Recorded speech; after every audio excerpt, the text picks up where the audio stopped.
अस्सलामुअलैकुम, बोल न्यूज में खुश आमदेद। मैं हूँ सहर फातिमा और मैं हूँ महरुख शहरियार। हेडलाइंस आपने जानी, बुलेटिन का बाकायदा आगाज करेंगे सबसे अहम खबर के साथ। सुप्रीम कोर्ट में नैब तरामीम केस की समाअत इस वक्त जारी है। बानी पीटीआई वीडियो लिंक के जरिए अदालत में पेश हो गए हैं। बानी पीटीआई के वकील ख्वाजा हारिस ने दलाइल का आगाज किया। चीफ जस्टिस ने कहा, सबसे पहला एतराज तो बेंच की तश्कील पर था। एतराज किया गया है कि मुकदमा सुनने वाला बेंच प्रैक्टिस एंड प्रोसीजर के तहत नहीं बना था। ख्वाजा हारिस ने कहा कि मरकजी दरख्वास्त के काबिल समाअत होने पर भी दलाल दूंगा। इस नुक्ते पर भी दलाल दूंगा कि मुकदमा हाई कोर्ट में जेर इल्तिवा था। मरकजी दरख्वास्त पर रजिस्ट्रार ऑफिस ने एतराजात आयद किए थे। रजिस्ट्रार ऑफिस एतराजात मुतफर्रिक अपील पर कलअदम करार दिए गए। इसी हवाले से बात करेंगे, हमारे नुमाइंदे हमें ज्वाइन कर रहे हैं तैयब बलोच। तैयब, बताएगा, इस पूरी इंक्वायरी को आप रिपोर्ट कर रहे हैं, इस वक्त कमरा अदालत में क्या हो रहा है, क्या सूरत हाल है?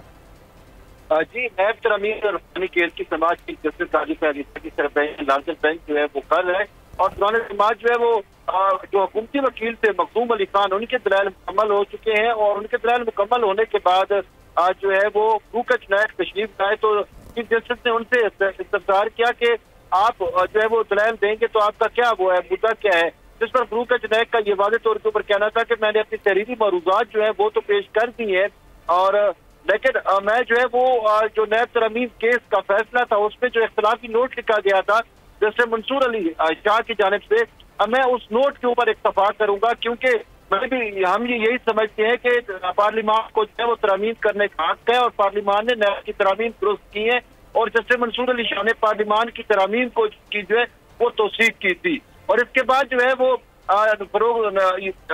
फरूकच नायक की जानिब से अदालत को यह भी बताया गया कि वो जो है वो मखदूम अली खान से भी जो है वो एग्री करते हैं, ताम उनकी जो स्कीम ऑफ आर्ग्यूमेंट है वो थोड़ा उनसे डिफरेंट जरूर होगी। तो इस पर चीफ जस्टिस ने कहा ठीक है, हम आपको सुन लेंगे, पहले हम जो है वो ख्वाजा हारिस को सुन लेते हैं। तो यूं तहरीके इंसाफ जानिब से ख्वाजा हारिस रोस्टम पर आए और ख्वाजा हारिस ने अपने दलाइल का बाकायदा तौर पर आगाज कर दिया और चीफ जस्टिस ने कहा कि आप ये बताएं कि ये जो नैब तमीम है ये बुनियादी इंसानी हकूक के कैसे खिलाफ है, तो इस पर ख्वाजा हारिस का कहना था कि मरकजी केस में मैंने ये सबसे अहम आर्ग्यूमेंट यही हमने इख्तियार किया था, लेकिन उन्होंने कहा कि जो इस मामले में हम पर इतराजात उठाए गए मैं सबके दलाइल दूंगा। उन्होंने कहा बेंच की तश्कील, प्रैक्टिस एंड प्रोसीजर एक्ट, और इसके साथ साथ उनका ये कहना था कि ये दरख्वास्त जो है वो 154 के तहत क्यों दायर की और क्यों ये दरख्वास्त काबिल समाअत है, इस हवाले से भी मैं अदालत को जो है तफसील से आगाह करूंगा। और यूं ख्वाजा हारिस के दलाइल जो है वो बाकायदा शुरू हो चुके हैं, जबकि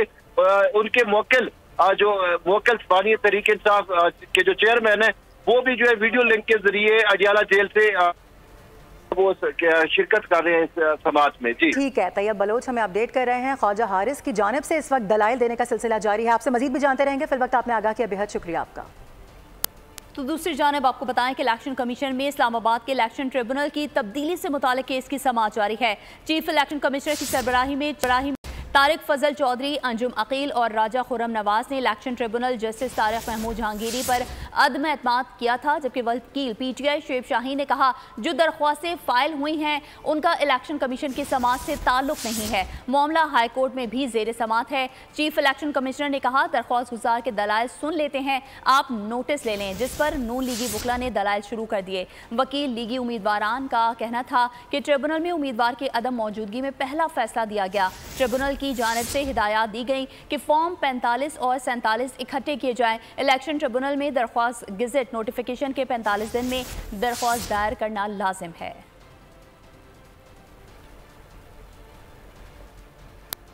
और अभी खबर यह है कि लाहौर हाईकोर्ट ने नैब ऑर्डिनेंस कलअदम करार देने की दरख्वास्त के काबिल समाअत होने या ना होने से मुतालिक फैसला महफूज कर लिया है। अदालत ने कहा कि आगाह किया जाए कि नैब ऑर्डिनेंस जारी करने की इतनी जल्दी भी क्या थी। डिप्टी अटॉर्नी जनरल ने कहा सुप्रीम कोर्ट में इस हवाले से मामला जेर इल्तिवा नहीं। वकील अजहर सिद्दीक एडवोकेट ने कहा ऑर्डिनेंस महज एक सियासी जमात के लिए जारी किया गया था। सदर आसिफ अली जरदारी की गैर मौजूदगी में ऑर्डिनेंस को मंजूर कर लिया गया है, जबकि अदालत नैब तरमीमी ऑर्डिनेंस को गैर कानूनी करार दे। तो उधर लाहौर हाई कोर्ट ने पुलिस को फवाद चौधरी के खिलाफ तादेबी कार्रवाई करने से रोकते हुए तहरीरी फैसला जारी कर दिया है। फैसले के मुताबिक वकला का कहना था कि दरख्वास्त गुजार के खिलाफ सियासी बुनियादों पर 40 केसेस दर्ज किए गए। दौरान हिरासत पुलिस ने किसी मुकदमे की तफ्तीश जानबूझकर नहीं की, जबकि एक नई JIT बनाकर तलबी का नोटिस जारी किया गया। अदालत ने दरख्वास्त मंजूर करते हुए पुलिस को किसी भी कार्रवाई से रोक दिया।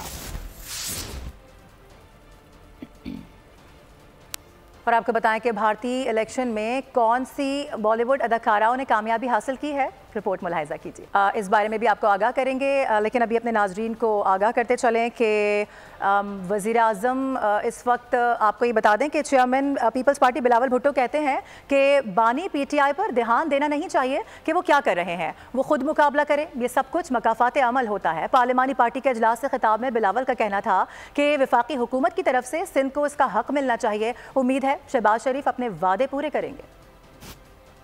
ने वादा किया कि वो पैसा रखेंगे, उम्मीद है कि वो वादा पूरा करेंगे बजट तक। पाकिस्तान के अवाम वफाक की जो नफरत की सियासत है वो इसमें इतना दिलचस्पी नहीं रखते। वो चाहते हैं कि अपने मसाइल का हल, तो हमारे इंफॉर्मेशन डिपार्टमेंट को भी हमारे अपने मसाइल का हल देना चाहिए, ना कि ये इमरान क्या कर रहा है नहीं कर रहा है, हमें क्या फ़र्क। उसका अपना केसेस है, अपना केसेस का मुकाबला करें। हमारी नज़र में ये मुत्तफ़ाक़ अमल है। तो एक मैं ये कहना चाह रहा था कि पार्लियामान की अटेंडेंस के साथ साथ आपको अपना कॉन्स्टिट्यूएंसी और अपने अवाम को टाइम देना पड़ेगा, और वही अवामी राब्ता है। PJ रहनुमा उमर अयूब ने कहा है कि रात 2:45 बजे अजहर मशवानी के घर पर रेड किया गया। उनके प्रोफेसर भाई को CTD और सादा लिबास में मलबूस अफराद ने गिरफ्तार किया। उसकी हम मजम्मत करते हैं। पाकिस्तान में इजहार राय की आज़ादी है। जुडिशल कॉम्प्लेक्स के बाहर शिबली फराज के हमरा मीडिया से गुफ्तगू में कहा कि आइन में कोई हाइब्रिड सिस्टम नहीं है। जमहूरियत में आज़ादी इजहार राय पर पाबंदी नहीं लगा सकते। 3 बजे 2:45 पे हमारे साथी अजहर मशवानी साहब के घर पे रेड हुआ। उनके 2 प्रोफेसर भाई जिनका सियासत से दूर दूर तक ताल्लुक़ नहीं, उनको CTD ने, कोई सादा लिबास में मलबूस लोग थे, कोई पुलिस यूनिफॉर्म में थे, उनको अरेस्ट किया गया। इसकी हम लोग शदीद अल्फाज में मज़म्मत करते हैं। पाकिस्तान में फ्रीडम ऑफ स्पीच है।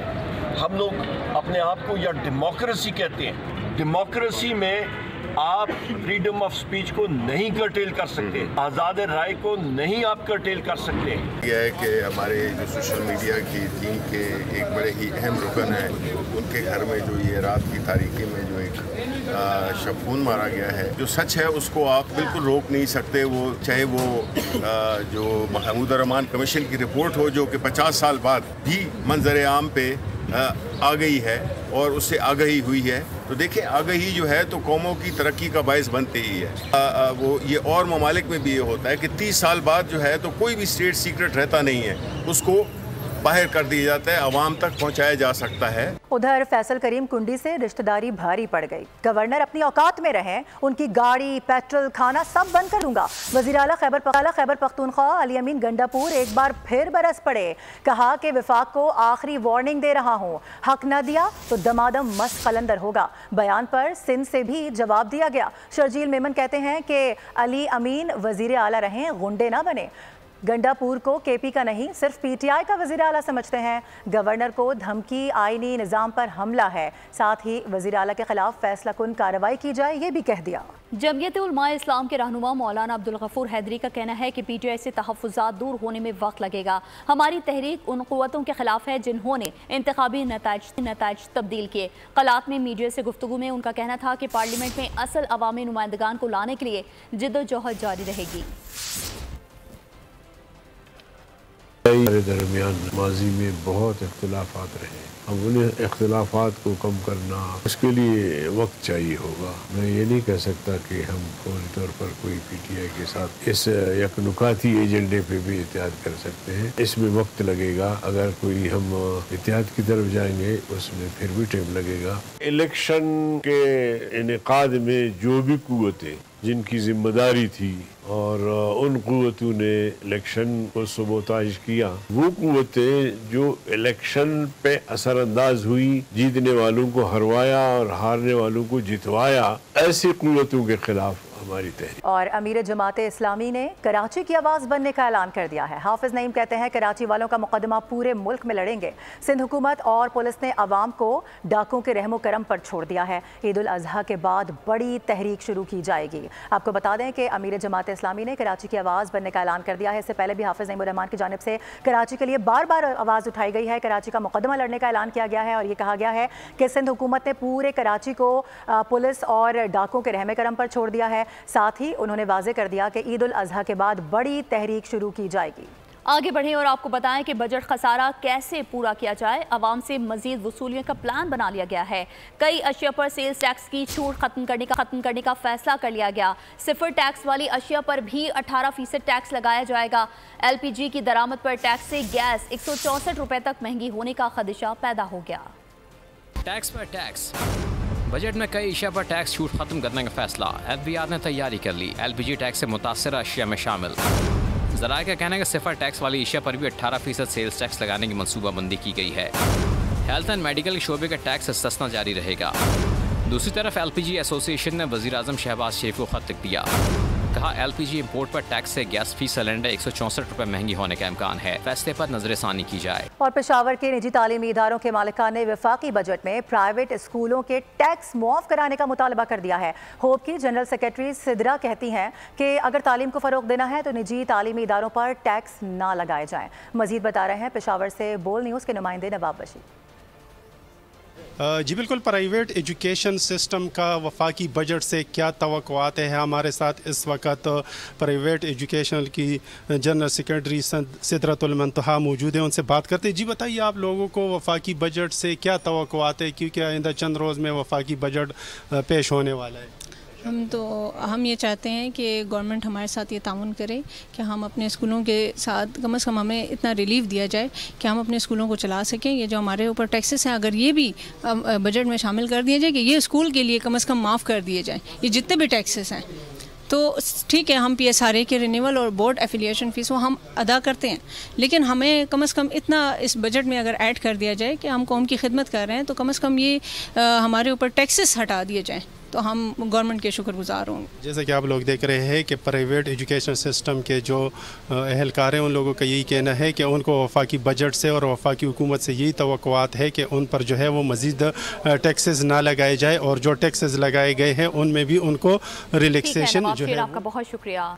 और अब आपको बताएं कि 24-25 के बजट की तैयारियां उरूज पर हैं, लेकिन महंगाई की वजह से कोयटा का मजदूर तबका 2 वक्त की रोटी से महरूम है। इस बजट से गरीब आवाम को क्या तवक्कुआत हैं, जानते हैं कोयटा से हमारी नुमाइंदा सिद्रा आरिफ से, जो मजदूरों के साथ ही मौजूद हैं। जी सिद्रा, बताइए।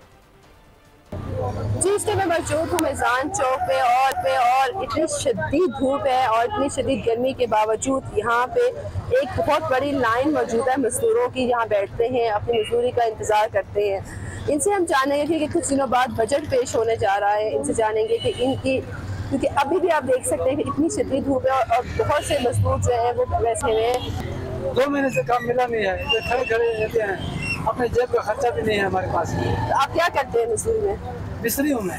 मिस्त्री। तो ये मुझे बताइए, क्या अगर आपको 2 महीने से काम नहीं मिला तो आपका घर कैसे चला? खैरात मिलता है, वो खा लेते हैं, बस सो जाते हैं फुटपाथ पर। घर का खर्चा हमारे पास है नहीं, बच्चे घर में बैठे हैं। तो घर कैसे चलता है आपका? बकरी बेच देते हैं, उसका आटा ले लेते हैं, खा लेते हैं, मुर्गियाँ बेच देते हैं, और इसी तरह गुजारा हो रहा है। इसकी वजह से ना सिर्फ वो अपने घरों की चीज़ें फरोख्त करने पे मजबूर हो चुके हैं, बल्कि वो कई दिन ऐसे भी होते हैं कि वो खाली पेट सोते हैं। जी ठीक है, अपडेट करने के लिए बेहद शुक्रिया आपका। आगे बढ़ेंगे। मौजूदा आमदन में गरीब रेहड़ी बान जूस फरोश इस बजट में कैसे गुजारा कर सकता है और आने वाला बजट मामूलात को कितना मुतासिर कर सकता है, जानते हैं अपने नुमाइंदे शहबाज भट्टी से, जो इस वक्त मेहनतकश रेहड़ी बान के साथ ही मौजूद हैं। शहबाज, आगाह कीजिए। जी बिल्कुल, इस वक्त मौजूद हूँ फिरोज वाला में। जैसा कि आपको पता है, वफाकी हुकूमत की तरफ से 2024 और 25 का जो बजट है वो पेश होने जा रहा है और जो शहरी है वो भी हुकूमत से उम्मीदें लगा बैठे हैं। इसी वाले से हमारे साथ एक रेहड़ी बान मौजूद है, इनसे जानते हैं कि इनका महाने का बजट क्या है और इनकी आमदनी क्या है। जी जरा खर्चा है ना जी महीने का, वो तकरीबन 70 तो 80 हज़ार रुपया, जो जी महंगाई चल रही है इस वे, जिनी महंगाई हैगी है ठीक हो गया है। तो जो बचत वाले पासे जो आमदन की है 40-50 हज़ार रुपया, तो खर्चा कितना 70-80 हज़ार रुपया ठीक हो गया जी। और दूसरे नंबर पर बाकी जो 20-30 हज़ार रुपया जी वो दाए बाएं सजा खब्बा करके किसी यार दोस्त को उधार करके किसी ठग ठगैया करके ता उधारा करीदा। ये हम देखो जी उम्मीद ही है, बस उम्मीद ही करते मैं हर बड़ी उम्मीद ही करी जाए तो देखो की बनता जो अल्लाह पाक करे बेहतर करे। जी बिल्कुल, आपने रेडी बांध की बात सुनी। इनका यही कहना है कि जो मेरा महाना बजट है वो तो 70 से 80 हज़ार रुपए है, मगर जो मेरी आमदनी है वो सिर्फ 40 से 50 हज़ार रुपया है। और आने वाला जो बजट है हम हुकूमत से उम्मीद करते हैं कि आने वाला बजट जो है वो आवाम दोस्त होगा। ठीक है शहबाज भट्टी, आपका बहुत शुक्रिया। और अब आपको बताएं कि SIFC को मजीद कारगर बनाने के हुकूमती इक़दामात, सरमायाकार दोस्त प्लेटफॉर्म पर वज़राए आला को भी जमा कर लिया गया, जिसका मकसद SIFC को मजीद फाल बनाना है। वज़ीर-ए-आज़म पाकिस्तान के तहत SIFC काबीना कमेटी का क़याम सरबराही वज़ीर-ए-आज़म करेंगे। रूल्स ऑफ बिजनेस 1973 के तहत तमाम तरजीही शोबे में वज़राए आला शामिल होंगे। इस कमेटी का मकसद SIFC के दायरे अख्तियार में रहते हुए तमाम हल तलब सिफारिशात पर अमल दरामद को यकीनी बनाने के लिए अहकामात जारी करना है। ये कमेटी बैरून मुल्क मुलाजमतों और तकनीकी तरबियत से मुताल्लिक़ तमाम सरकारी इदारों के लिए एक मरकजी फोरम के तौर पर काम करेगी। कमेटी बैनुल अक़वामी शराकतदारों के साथ मशगूल होने के लिए एक एक्शन प्लान भी तैयार करेगी। SIFC एक अहम फैसला साजी के प्लेटफॉर्म के तौर पर काम करता है, जिसका मकसद मईशत के लिए तमाम ज़रूरी इस्लाहात को आगे बढ़ाना है। एक और अहम मामला FIA का सारिम बर्नी के खिलाफ पहली FIR में नौमौलूद हया नामी बच्ची को अमेरिका स्मगल करने का इल्ज़ाम है। स्मगलिंग में 15 से ज़ायद बच्चियां शामिल हैं। सारिम बर्नी को पहले मुकदमे में अदालत में पेश कर दिया गया है। कुछ मनाजिर भी इस वक्त हम आपको दिखा रहे हैं। आपको बता दें कि नौमौलूद हया नामी बच्ची को अमेरिका स्मगल करने का इल्ज़ाम है। पाकिस्तान से बच्चों की अमेरिका स्मगलिंग, एक साल में 20 नौमौलूद बच्चों समेत 15 से ज़ायद लड़कियों को स्मगल किया गया। सारिम बर्नी ने अमेरिका मुंतकिल किए गए बच्चों का रिकॉर्ड सिफारत खाने से लेकर FIA हुकाम को फराहम किया, जबकि ट्रस्ट की दस्तावेजात में सारिम बर्नी के साथ इनकी अहलिया भी बेनिफिशरी हैं। सिंध हुकूमत से दस्तावेज की तस्दीक के बाद अहलिया आलिया को भी मुकदमे में नामजद किया जा सकता है। सारिम बर्नी ने जो आखिरी बच्ची अमेरिका भेजी वो मुबैयन तौर पर उसके वालिदैन से 10 लाख में खरीदी गई थी। बच्ची के वालिदैन इंतहाई गरीब हैं, उनका बयान रिकॉर्ड किया गया है। FIA हुकाम के मुताबिक गिरफ्तारी के बाद सारिम बर्नी ने अपने इब्तिदाई बयान में गलती को तस्लीम किया है। और अभी आपको हम खबर से आगाह करेंगे। बिजली सार्फिन पर फिर बिजली गिरा दी गई है। एक माह के लिए कीमत में 3 रुपए 33 पैसे फी यूनिट इजाफा कर दिया गया। नेपरा ने माहाना फ्यूल प्राइस एडजस्टमेंट की मद में बिजली महंगी कर दी है। आपको बताते चलें कि बिजली सार्फिन पर फिर बिजली गिरा दी गई है। एक माह के लिए कीमत में 3 रुपए 33 पैसे फी यूनिट का इजाफा किया गया है। नेपरा ने माहाना फ्यूल प्राइस एडजस्टमेंट की मद में बिजली महंगी कर दी है। FCA की मद में अथॉरिटी ने इजाफे का नोटिफिकेशन भी जारी कर दिया। इजाफे का इतलाक के इलेक्ट्रिक सार्फिन पर नहीं होगा। साबिक MPA Chaudhry Adnan target killing का केस, साबिक लीगी सेनेटर चौधरी तनवीर की जमानत की दरख्वास्त को मुस्तरद कर दिया गया है। सेशन अदालत ने चौधरी तनवीर की गिरफ्तारी का हुक्म जारी कर दिया, जबकि अदालत ने बेटों और भाई की जमानत मंजूर कर ली है। बिल्कुल, आपको हम खबर से आगाह कर रहे हैं। साबिक MPA Chaudhry Adnan target killing का केस है। साबिक लीगी सेनेटर चौधरी तनवीर की जमानत की दरख्वास्त मुस्तरद कर दी गई है, जबकि सेशन अदालत ने चौधरी तनवीर की गिरफ्तारी का हुक्म जारी कर दिया।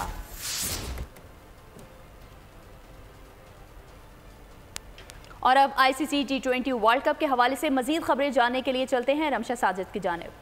ICC T20 वर्ल्ड कप में ज़ेरे इस्तेमाल न्यूयॉर्क स्टेडियम की पिच पर तनकीद का सिलसिला जारी है। इंग्लैंड के साबिक कप्तान माइकल वॉन ने समाजी राब्ते के प्लेटफॉर्म X पर लिखा कि क्रिकेट के खेल को अमेरिका में मुतारफ करवाना अच्छा है, लेकिन खिलाड़ियों का इस गैर मेयारी पिच पर खेलना नाकाबिल कबूल है। पाकिस्तान क्रिकेट टीम के साबिक कोच मिकी आर्टर ने भी पिच को हदफ तनकीद बनाया।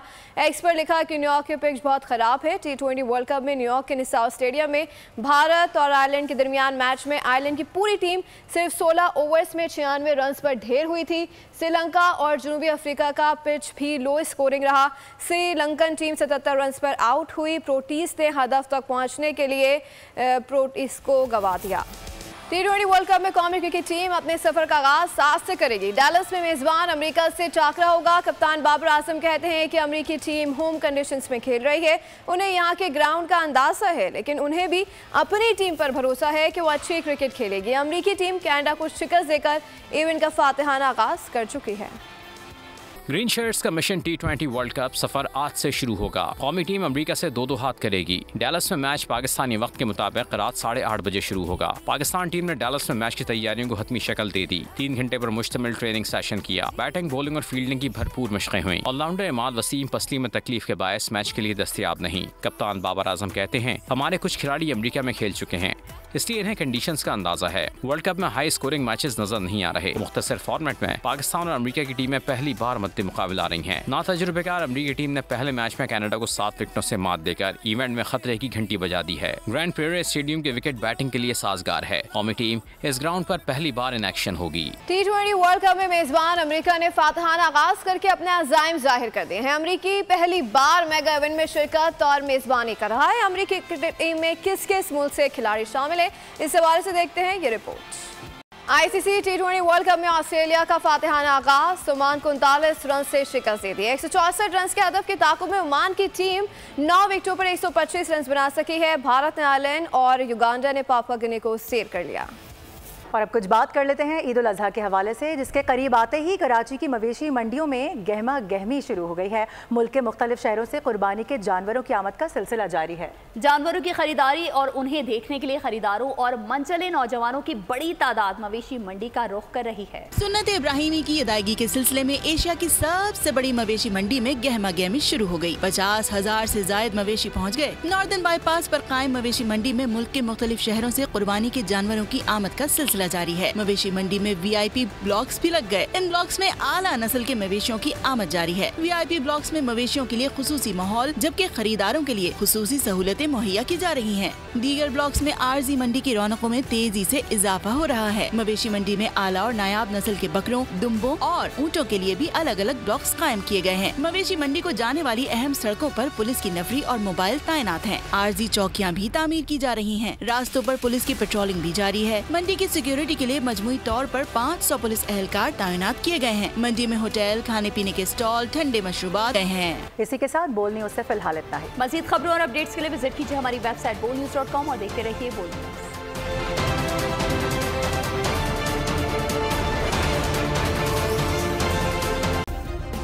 सब्सक्राइब करें और बेल दबाएं ताकि कोई खबर रह न जाए।